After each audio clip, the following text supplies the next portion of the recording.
Hello les filles, on se retrouve pour une nouvelle vidéo qui va parler plus précisément des chiens.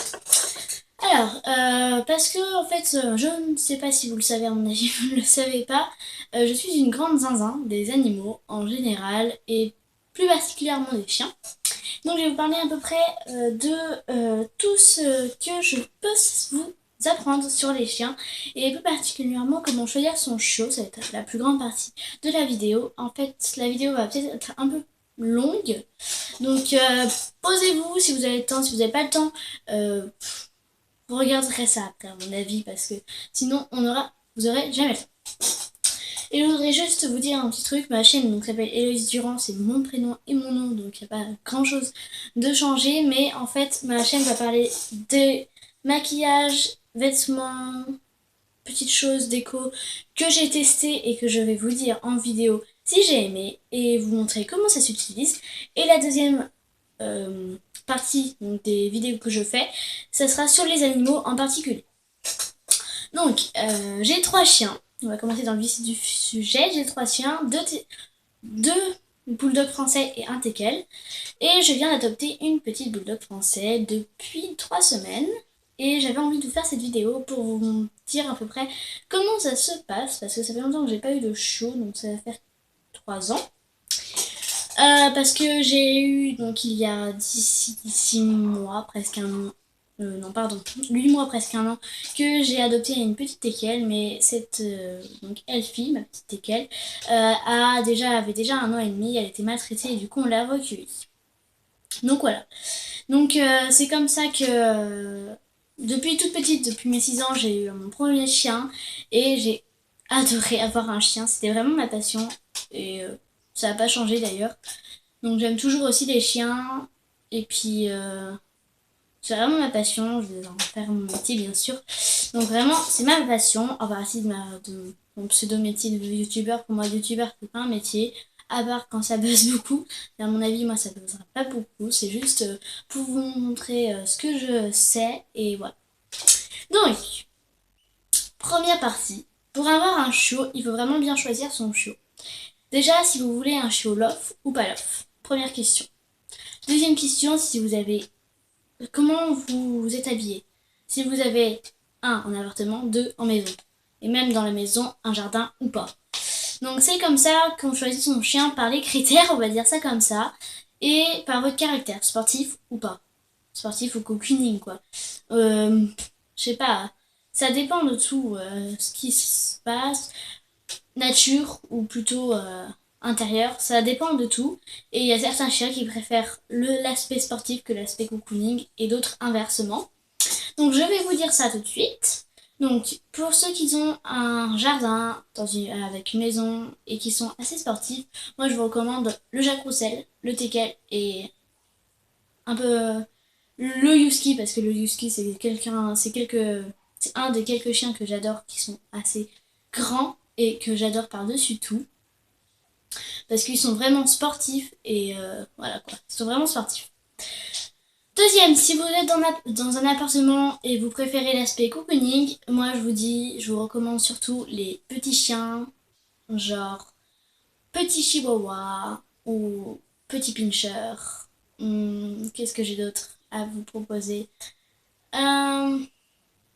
Et tout ce qui est bichon dans ce style-là.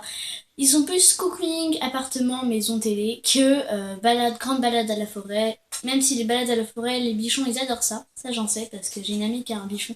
Et il adore ça par-dessus tout. Même tous les chiens adorent se promener à la campagne ou à la forêt, dans les rues, à la plage. Ils adorent ça.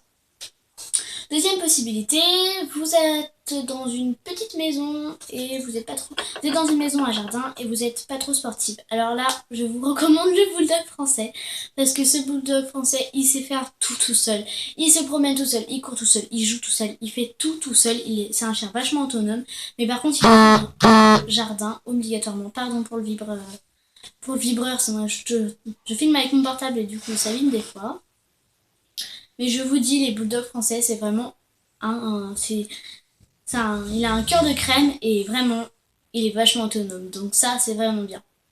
Pour ceux qui sont sportifs et qui ont une maison avec un jardin, je vous propose les teckels, les Jacques Roussel, tout ça, tout ça, tout ça. Donc ça, je vous l'ai déjà dit. Mais les Jacques Roussel, vous n'êtes pas forcément être obligé d'être sportive. Et par exemple, Elfie, donc mon teckel, je ne suis pas particulièrement sportif et elle le sait très bien d'ailleurs.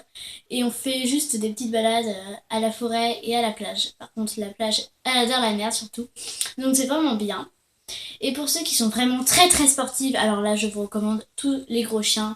Même si vous n'êtes pas en appartement, bah, à mon avis, même si vous n'êtes pas en maison avec jardin, même si c'est un peu bizarre d'avoir un grand chien dans un appartement, si vous le sortez, si vous aimez courir, il vous suivra partout ce chien.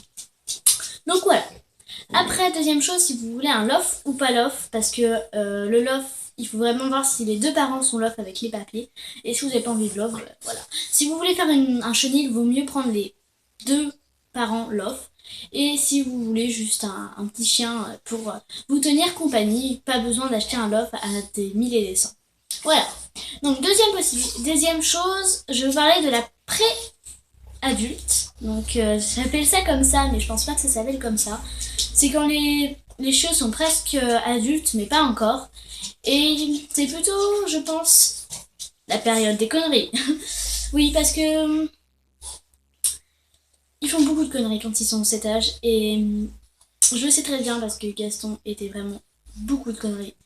Et donc, ce que j'ai fait avec ma mère surtout, on est allé à un club canin. Alors un club canin, ce n'est pas un club où on est à fond sur le chien, on est sûr, il faut qu'il soit assis. Non, c'est juste un club pour déjà le sociabiliser. Je ne sais pas si ça se dit, avec les autres chiens. De deux, qu'est-ce qu'on fait avec un Royal Canin? Oui, parce que souvent les clubs canins, c'est avec Royal Canin, je sais, c'est bizarre. Eh ben, on leur apprend des petits tours sympas, assis, couchés et pas bouger. Et arrête de gueuler, ça, et au pied surtout, parce que ça c'est important. Des petits trucs comme ça, mais qui sont vraiment simples, et on ne demande pas de faire des saltos et des roulades sur le sol, ni un slalom à les yeux fermés, non, c'est pas possible ça. On fait juste des petits tours pour qu'ils apprennent à mieux se comporter avec l'humain. Et pour ceux qui sont comme ça, qui sont arrivés au niveau, il y a même les clubs canins juniors. Quand ils sont tout petits, on les apprend juste à se sociabiliser avec les autres chiens et c'est vraiment pratique pour eux. Et pour ceux qui sont vraiment au-dessus, on peut faire l'agility. Alors l'agility, j'en ai essayé avec ma chienne, donc Elfie Teckel. Et c'est super. Tu cours à côté de ton chien et tu fais des petits sauts. Bon, moi j'étais vraiment bas parce que ma chienne Teckel est basse. Donc on a fait vraiment des petits sauts bas, des petits tunnels. Vraiment simple, mais elle a adoré ça. Et moi j'étais contente aussi pour elle. Voilà. Donc après, j'aimerais vous parler des aboiements. Parce qu'il y a beaucoup de personnes qui sont rebutées par avoir un chien à cause des aboiements, pardon. Donc, faut savoir que même si un chien, même s'il est vachement bien éduqué, il aboiera toujours. Parce que il défend son territoire en quelque sorte, et s'il y a quelqu'un qui s'approche, c'est sûr que, à mon avis, il gueulera. Mais on peut apprendre à son chien de moins gueuler, et ça serait vraiment super. Alors, Elfie, donc vu que je l'ai recueillie à 1 an et demi, et qu'elle était maltraitée, et qu'elle ne voyait pas grand monde, vu qu'elle était enfermée, et ben, elle a appris à gueuler et à se prendre pour la chef de la tribu H24. Et du coup, on a acheté un petit collier qui sonne, donc qui fait pip, des petits ultrasons dès qu'elle gueule. Et on lui a mis ça pendant 2 ans. Et non, pendant 2 mois, parce que 2 ans ça fait beaucoup. Et elle a complètement pris l'habitude de ne plus beaucoup gueuler, à part vraiment quand il y a vraiment un bon groupe de personnes qui arrivent à la maison. Alors là, ça coince un peu. Mais il faut savoir que ce ne sont pas les décharges ou la citronnelle, parce que la citronnelle ça peut leur irriter le nez, et les décharges c'est vraiment pas bon pour leur corps. Mais les ultrasons ça leur fait rien du tout, ça ne fait même pas aux oreilles, parce que c'est vraiment un petit ultrason, mais ça permet juste de arrêter, de qu'ils arrêtent d'aboyer H24, et ça c'est vraiment bien. Donc dernière chose, je vais vous montrer mes petits chiens, comme ça vous allez voir à peu près ça, quelle tête. Donc voilà, donc ça c'est mon bulldog. Voilà mon teckel. Oui. Et voilà ma petite Lily, donc qui vient d'arriver il y a 3 semaines. Et elle est vraiment mignonne. Donc voilà. Et en ce moment, c'est vraiment la guerre entre le teckel et tout ce qui se passe. Donc le teckel et le bulldog, entre les bulldogs, mais la petite qui arrive, c'est sûr que ça n'avait pas toujours plaisir. Donc voilà. J'espère que ma vidéo vous aura plu. En tout cas, moi j'étais vraiment contente de vous faire partager ma passion pour les animaux. Et on se retrouve pour une prochaine vidéo. Surtout si vous avez des questions, et ben vous mettez dans les commentaires et je vous répondrai au plus vite. Bye!